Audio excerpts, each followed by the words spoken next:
The construction crew had been demolishing the old hardware store next to Sanders' Pharmacy for 2 days when the sledgehammer broke through the basement wall. It was September 23rd, 2024, and 38-year-old foreman Jake Peterson shined his flashlight into the gap and found a small hidden room that wasn't on any blueprint. Inside, on the concrete floor, lay a human skeleton still wearing the remnants of white medical scrubs. Within hours, DNA would confirm what the small Ohio town of Millfield had feared for 15 years. They'd finally found Dr. Emily Sanders, the beloved pharmacist who vanished during her overnight shift on March 12, 2009. Her pharmacy had been left perfectly organized, the register closed, the door locked from inside, as if she'd simply stepped away. The truth was far more sinister. She'd been murdered and hidden just feet away from her own store by someone she'd trusted, someone she'd tried to help, someone whose addiction had turned him into a killer. For 15 years, her family had searched while her body lay sealed in a wall, and the man who put her there had been picking up his prescriptions at that same pharmacy counter every month. Jake Peterson was an experienced construction foreman at 38 years old. He'd been born and raised in Millfield and knew every corner of the small town. The old Baxter Hardware building on Main Street had closed in 2020 and sat vacant for years. Now it was being demolished for a new development project. On the afternoon of September 23rd, 2024, Jake and his crew were clearing the basement. It smelled of old dampness. The walls were cracked. Jake was swinging his sledgehammer at the south wall. On the third swing, the wall went unexpectedly deep. There was empty space behind it. "Stop!" a crew member yelled. "There's something there."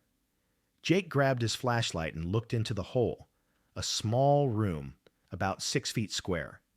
And on the floor, something white. Fabric. Then bones.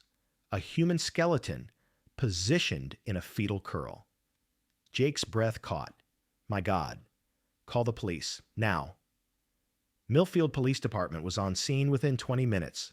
Detective Sarah Mitchell, 42 years old with 16 years of experience, would lead the investigation.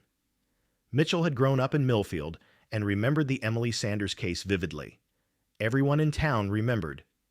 Forensic teams carefully examined the hidden room. When the skeleton was fully exposed, details became clear. Female, 30s, remnants of white medical scrubs, a silver bracelet on the left wrist, and critically, blunt force trauma to the back of the skull. 15 years, Mitchell said quietly. Could this be Emily? They sent the skeleton to the laboratory. Emily's husband, Michael Sanders, still lived in Millfield and continued to operate the pharmacy. A reference DNA sample was provided. 3 days later, results came. Perfect match. The skeleton in the hidden room was Emily Sanders. Emily Marie Sanders was born in Ohio on June 18, 1978. She'd grown up in Millfield, an intelligent and hard-working student. Throughout high school, she'd dreamed of becoming a pharmacist. She studied pharmacy at Ohio State University, graduated in 2002. After working 2 years at a large chain pharmacy, she decided to return to her hometown. In 2006, she'd opened Sanders Pharmacy, Millfield's only 24-hour pharmacy. It was a vital service for the small town. The nearest hospital was 30 miles away, and in emergencies, people relied on Emily. Emily didn't just dispense medication. She gave advice, listened, cared. The town loved her. In 2007, she married Michael Sanders, a math teacher at local schools. They had a happy marriage, bought a small house, adopted a golden retriever. By early 2009, they were planning to have children. Emily had started prenatal vitamins, but there was something Emily didn't know. One of her customers was becoming dangerous. David Morrison was born in Ohio in 1971. He'd had a difficult childhood, alcoholic father, mother died young. He finished high school but couldn't go to college. He worked construction jobs, married young, divorced. In 2005, he had a major work accident. A heavy beam fell on his back, crushing vertebrae. He had surgery, but the pain became chronic. Doctors prescribed painkillers, powerful opioids. At first it helped, but over time David needed more. His body became dependent. By 2007, David was fully addicted. He couldn't work. His social life collapsed. His only thought was the next pill. Emily Sanders was the first pharmacist to notice David's condition and try to help. David would fill his prescription monthly, and Emily would talk to him. "David, how's your pain? Have you tried physical therapy? Would you like to see an addiction specialist?" David was defensive at first. "I'm not addicted. I just have pain." But Emily insisted gently. She gave him brochures, wrote down counseling numbers. "David, getting help isn't shameful. It's for your health." David was angry. Who was this pharmacist? But he also knew Emily cared, and that made him angrier because no one else cared. By early 2009, David's prescription had run out. His doctor refused to renew it. "You've been on it too long. We need to taper down." David begged, but the doctor was firm. David started withdrawing, shaking, sweating, pain, panic. He couldn't sleep. He tried to get pills illegally, but couldn't find any. He was desperate. March 12th, 2009, Thursday night. David couldn't take it anymore. At 2 a.m., he went to Sanders Pharmacy. Emily was on shift, usually alone at night. David walked in. Emily smiled. "Hi, David. How are you?" "I'm bad, Emily. Really bad. I need my pills." Emily checked his file. "David, your prescription isn't due yet. 2 more weeks." "Emily, please. I'm dying from pain. Just a few pills." "David, I can't. There are laws. And you know you need to taper down." David's voice rose. "You don't know anything about tapering. You're not in pain. Just a few pills." Emily tried to stay calm. "David, I understand, but I can't give you pills, but I can help. Let's go to the clinic tomorrow." "There is no tomorrow," David shouted. "I need them now." Emily reached for the phone. "David, calm down, or I'll have to call security," David snapped. 15 years of accumulated frustration, pain, and addiction exploded. He jumped behind the counter. Emily tried to run, but David was faster. He grabbed her, pushed her. Emily fell to the ground, hit her head on a metal shelf with a sickening crack. For a moment, everything stopped. David looked down. Emily lay motionless, covered in blood. David fell to his knees. "Emily? Emily!" He checked her pulse. There was none. Emily was dead. David backed away in panic. What had he done? This was an accident. But who would believe him? A drug addict attacking a pharmacist? He'd go to prison for life. Then reality hit. His life was over. Unless no one knew. In that moment, David made a decision. He would hide the body. Baxter Hardware next door had closed in 2008 and stood vacant. David knew the building. He'd worked there years ago. It had a side door, usually unlocked. David moved quickly. He wrapped Emily's body in plastic sheeting he found in back storage. He cleaned the blood using bleach and paper towels, methodically wiping every surface. He organized everything, put Emily's purse under the counter, left her keys in place, tidied the shelves. It looked like Emily had simply stepped away. It was approaching 3 a.m. David carried the body through the side alley. No one saw. He opened Baxter Hardware's side door and went down to the basement. The basement was dark, abandoned. On the south wall was an old storage alcove, hidden behind shelving. David placed Emily there. Then he spent the next 4 hours building a brick wall, sealing the space completely. He'd found old bricks and mortar in the basement. By dawn, the wall looked like it had always been there.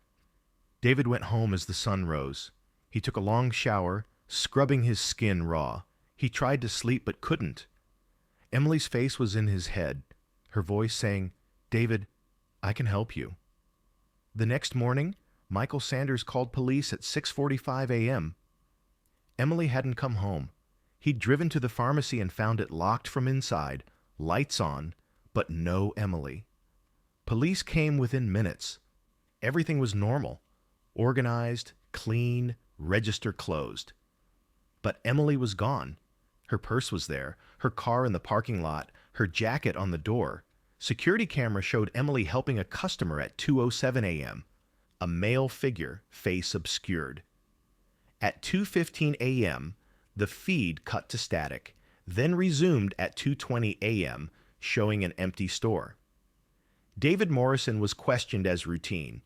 Yes, he'd been there around 2 a.m., picked up some over-the-counter medication, talked briefly with Emily. Everything seemed fine. Police didn't suspect him, just a customer. Weeks passed. Emily couldn't be found. Search dogs tracked her scent to the pharmacy, and then nothing. FBI got involved. Search teams combed the woods, dragged the lake, checked every abandoned building. No trace. The family hired private detectives. Reward fund reached $75,000. Posters appeared everywhere. No results. Michael kept the pharmacy open. It was what Emily would have wanted. He hired new pharmacists, maintained 24-hour service. Every day he'd stand behind the counter where his wife had worked and pray she'd return. And David Morrison continued coming as a regular customer. His new doctor prescribed reduced medication and monitored him closely. David got better, joined rehab, attended support groups, slowly rebuilt a life. He found work doing maintenance. He paid his bills. But he couldn't stop going to Sanders Pharmacy. There were other pharmacies, but he always came to Sanders. Maybe guilt, maybe habit, maybe subconscious desire to be caught. Every month he'd come, pick up his prescription, sometimes run into Michael. "Sorry about your wife," David would say. "Thank you," Michael would reply. "We're still hoping." And David would nod, knowing exactly where Emily was. 15 years passed this way. David turned 53. He'd quit the pills, stayed clean. But Emily's ghost never left. She entered his dreams every night, sometimes accusing, sometimes just sad. Until September 2024. Jake Peterson's crew broke through that wall. Detective Mitchell began working with genetic genealogy specialist Dr. Lisa Park. There was trace DNA on Emily's bones. The killer had left it when moving the body. A profile was created. Dr. Park uploaded the DNA to public databases. 5 weeks later, a match came. Close relative. A family tree was built. In November 2024, a name emerged, David Allen Morrison. Mitchell wasn't surprised. David was always there. Always came to Sanders Pharmacy. Too obvious, too bold, too guilty. A court order was obtained. On November 8th, 2024, Mitchell came to David's house. David opened the door. He looked tired. "Detective Mitchell, I knew you'd come." "Mr. Morrison, you're under arrest in connection with the murder of Dr. Emily Sanders." David nodded. "I know. You broke through the wall. I've been waiting 15 years. It's finally over." At the station, David requested an attorney, but after consultation, he confessed. "I've lived with her for 15 years, he told Mitchell. "Every day I went to that pharmacy. I saw Michael, offered condolences, lied. I knew exactly where Emily was. She entered my dreams. But I couldn't tell. I was a coward." The confession was detailed. That night, the desperation, the argument, the accident, hiding the body, everything. "I didn't plan to kill her," David said. "I just wanted pills. I was dying from withdrawal. And when Emily refused, I snapped. I lost control. One moment. But that moment cost Emily her life. You hid her for 15 years. You went to the pharmacy every month," David cried. "I know. That's the worst part. I looked at Michael and lied. He gave me prescriptions and I thanked him. For the addiction that killed his wife. I'm a monster. Mitchell asked, Are you remorseful? Every second. But remorse won't bring Emily back. She was young, kind, trying to help. I killed her because addiction was stronger than me. When the news spread, Millfield was shocked. David Morrison, quiet man, rehabilitated addict, was a killer. For 15 years, he'd been going to his victim's pharmacy. Michael Sanders gave a press statement. My wife Emily tried to help. She offered David counseling. She cared, and he killed her. For 15 years, I served him, filled his prescriptions, accepted his condolences. I supported the addiction that killed Emily. This betrayal is indescribable. The trial began in March 2025. David was charged with first-degree murder. His attorney tried to negotiate for manslaughter. Accident, no intent. Prosecutor Karen Wells refused. This man killed his victim and hid her for 15 years. Every month he returned to the scene of his crime. This is cold-blooded concealment. The jury deliberated for 4 days. Verdict, guilty, first-degree murder. At the sentencing hearing, Michael spoke. David Morrison killed my wife and lied for 15 years. Every month he came to my pharmacy, smiled, thanked me. Emily's body was just feet away. This man deserves his punishment. Emily's father, Robert Hayes, 72 years old, spoke next. My daughter was my only child. She was brilliant, compassionate. David Morrison stole her from us and let us suffer for 15 years. But at least now we can bury her properly. At least now she's home. The judge announced the decision. Life in prison. Parole possible after 25 years. David was 53 years old. He could apply for parole at 78. When the sentence was announced, David stood. I deserve it. Emily didn't deserve it. I wish I could take that night back. Sanders Pharmacy was renamed Emily Sanders Community Pharmacy, a plaque above the door.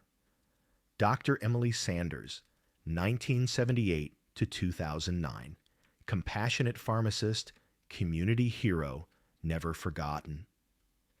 Every March, the town holds a memorial walk. Hundreds participate, walking from the pharmacy to the cemetery where Emily was finally laid to rest. Michael leads every year, carrying Emily's photo. The town established the Emily Sanders Scholarship Fund for pharmacy students who demonstrate compassion for patients struggling with addiction. The fund has helped 12 students so far. Detective Mitchell gave an interview after the case closed. This case taught me that monsters don't always look like monsters. David Morrison seemed to be doing better, had gotten clean. But underneath, he carried this terrible secret. Without modern DNA technology and genetic genealogy, we'd never have solved this. Technology gave Emily's family closure. And Millfield is slowly healing. The pharmacy continues under Michael's management, still serving 24 hours a day.